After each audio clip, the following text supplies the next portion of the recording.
Salut Alice, comment ça va? Salut Julie, ça va bien, merci.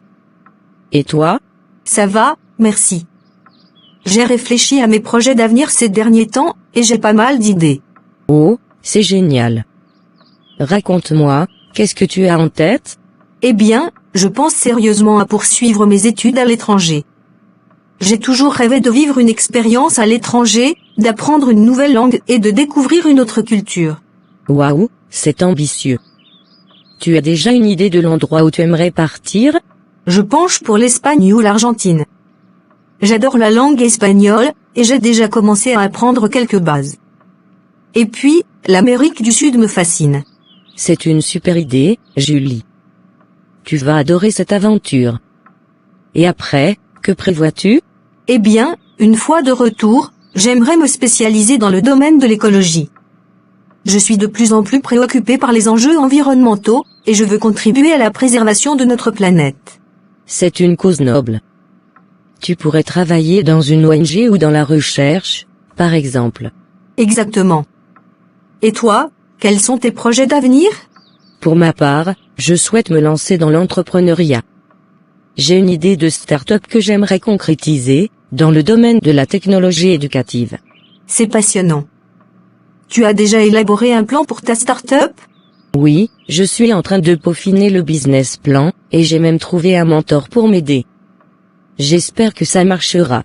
Je suis sûre que tu vas réussir, Alice. On se donne rendez-vous dans quelques années pour faire le point sur nos projets d'avenir? Ça marche, Julie. On se retrouvera pour partager nos succès et nos aventures.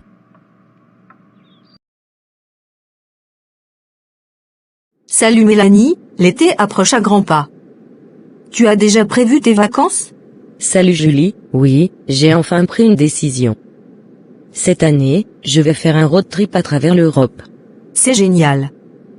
Quel pays as-tu prévu de visiter?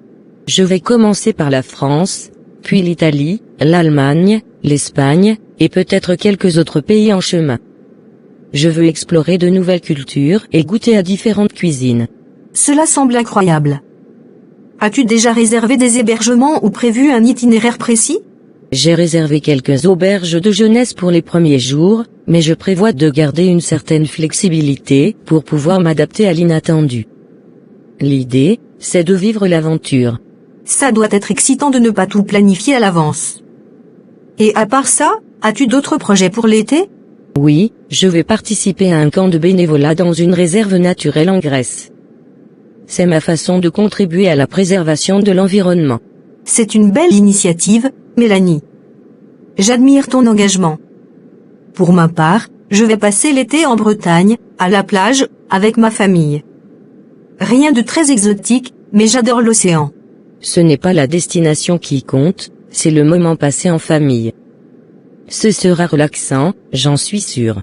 Tout à fait, j'attends avec impatience ces journées de détente. On se racontera nos aventures à la rentrée. Absolument, Julie. Passe un été fantastique en Bretagne, et amuse-toi bien. On se revoit bientôt.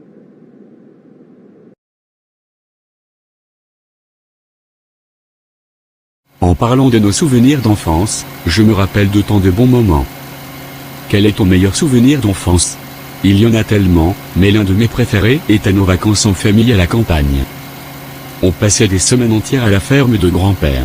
Ah, oui, ces étés à la campagne étaient incroyables. Les longues journées à explorer les champs, les rivières et à grimper aux arbres. Je me souviens de nos aventures dans la forêt. C'était tellement amusant.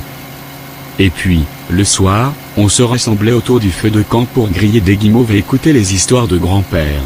Grand-père avait toujours les meilleures histoires.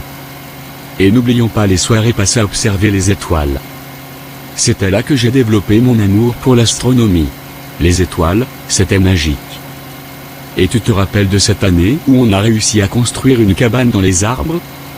C'était un vrai chef-d'œuvre. Oh, oui, la cabane dans les arbres. On y a passé des heures à jouer aux pirates et aux aventuriers.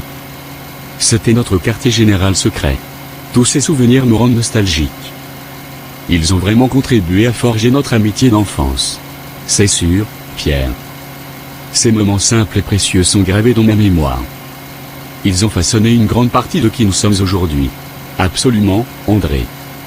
On a eu de la chance de vivre une enfance si mémorable.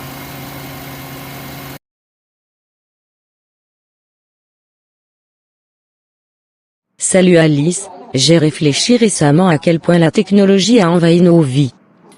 Tu ne trouves pas que ça a changé notre manière de vivre? Salut Julie, c'est vrai, la technologie a eu un impact massif sur notre quotidien. Les smartphones, les réseaux sociaux, les ordinateurs. Tout est devenu si connecté. Exactement, on est de plus en plus accro à nos écrans. Je me demande parfois si cela a un impact négatif sur nos relations personnelles. Je me pose la même question. Parfois, on est ensemble physiquement, mais nos esprits sont ailleurs, absorbés par nos appareils. Les conversations en face à face semblent devenir rares. Et puis, il y a la question de la vie privée. On partage tellement d'informations en ligne, parfois sans même s'en rendre compte. Cela soulève des préoccupations sur la sécurité et la confidentialité. C'est un vrai défi. D'un côté, la technologie nous offre d'énormes avantages en termes de communication et d'accès à l'information, mais de l'autre, elle pose des problèmes importants. C'est certain. Il est essentiel de trouver un équilibre entre l'utilisation de la technologie et le maintien de nos relations interpersonnelles. Il ne faudrait pas que nos vies virtuelles prennent le dessus sur nos vies réelles. Tu as raison, Julie.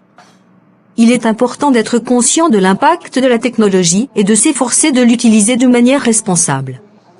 C'est un défi que nous devons tous relever.